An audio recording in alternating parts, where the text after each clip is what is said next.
ஸ்கூலுக்கு போகிற பசங்களாக இருந்தாலும் சரி, வேலைக்கு போகிறவங்களாக இருந்தாலும் சரி, கல்யாணம் ஆகாமல் இருந்தாலும் சரி, கல்யாணம் ஆனாலும் சரி, காசு இருந்தாலும் சரி, காசு இல்லாமல் இருந்தாலும் சரி, எல்லோருக்கும் பொதுவாக இருக்கிற பிரச்சனை ஸ்ட்ரெஸ். ஸ்ட்ரெஸ் இருந்தாவே அவங்க உடம்புல கார்டிசால் அப்படிங்கிற ஹார்மோன் அளவு அதிகமாக தான் இருக்கும். கார்டிசால் அதிகமாக இருந்தது அப்படின்னா அது ஆரோக்கியத்துக்கு நல்லதல்ல, பல நோய்கள் வரும். ஆனால் சில உணவுகள் மூலம் இந்த கார்டிசால் அளவை குறைக்க முடியும். அதனால் ஸ்ட்ரெஸ் அளவை குறைக்க முடியும். அது என்னென்ன உணவுகள் அப்படின்னு பார்ப்போமா? நம்பர் 1, மெக்னீஷியம் நிறைந்த உணவுகள். மெக்னீஷியம் நம்ம உடம்புல டைரெக்டாக HPA ஆக்சிஸ் அப்படின்னு சொல்லப்படுற சென்ட்ரல் ஸ்ட்ரெஸ் ரெஸ்பான்ஸ் சிஸ்டத்தில் ஆக்ட் பண்ணுது. சில ஹார்மோன்ஸை ரெகுலேட் பண்ணுறதுனால கார்டிசாலை அதிகமாக உற்பத்தி ஆகாமல் பார்த்துக்குது. மெக்னீஷியம் நிறைந்த உணவுகள் என்னென்ன அப்படின்னா கொழுப்பு நிறைந்த மீன் வகைகள், பால் மற்றும் பால் சார்ந்த பொருட்கள், பூசணி விதை, பாதாம், முந்திரி. நம்பர் 2, விட்டமின் பி நிறைந்த உணவுகள். விட்டமின் பி நம்ம உடம்புல ஹாப்பி ஹார்மோன்ஸ் அப்படின்னு சொல்லப்படுற செரட்டோனின், டோபமைன் உற்பத்தியை அதிகப்படுத்துது.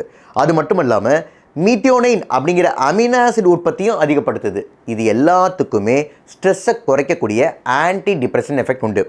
விட்டமின் பி நிறைந்த உணவுகள் என்னென்ன அப்படின்னா ஆட்டு ஈரல், சால்மன் மீன், முட்டை, கீரை வகைகள், பருப்பு வகைகள். நம்பர் 3, ஒமேகா 3 நிறைந்த உணவுகள். ஒமேகா 3 கார்டிசால் உற்பத்தியை குறைக்கிறது மட்டும் இல்லாமல் ஒமேகா 3க்கு ரணங்களை குறைக்கும் தன்மை இருக்கிறதுனால இந்த கார்டிசால் ஏற்படுத்திய பாதிப்பையும் குறைக்குது. ஒமேகா 3 நிறைந்த உணவுகள் என்னென்ன அப்படின்னா மீன் வகைகள், ஆளி விதை, சியா விதை, சோயா பீன்ஸ், அக்ரூட்.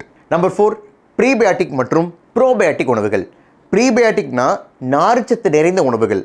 ப்ரோபயாட்டிக் அப்படின்னா தயிர், மோர் போன்ற புளிக்க வைத்த உணவுகள். இது மாதிரியான உணவுகளை எடுத்துக்கும் போது நம்ம குடல் ஆரோக்கியமாக இருக்குது. குடல் ஆரோக்கியமாக இருந்தால் கட் பிரெயின் ஆக்சிஸ் மூலமாக கார்டிசால் உற்பத்தி குறையுது. நம்பர் 5, தண்ணீர். நம்ம உடம்புல கொஞ்சம் நீர் சத்து குறைந்தாலுமே வாசோப்ரெசின் அப்படிங்கிற ஹார்மோன் உற்பத்தி அதிகமாகும். இது கார்டிசால் அளவை அதிகப்படுத்தும். அதனால் நம்ம உடம்பு டீஹைட்ரேட் ஆகாமல் அப்பப்போ தேவைக்கேற்ற தண்ணி குடிச்சே ஆகணும். இந்த உணவுகள் மூலமாக கார்டிசால் அளவை குறைச்சி உங்கள் ஸ்ட்ரெஸ் அளவை குறைச்சிக்குங்க.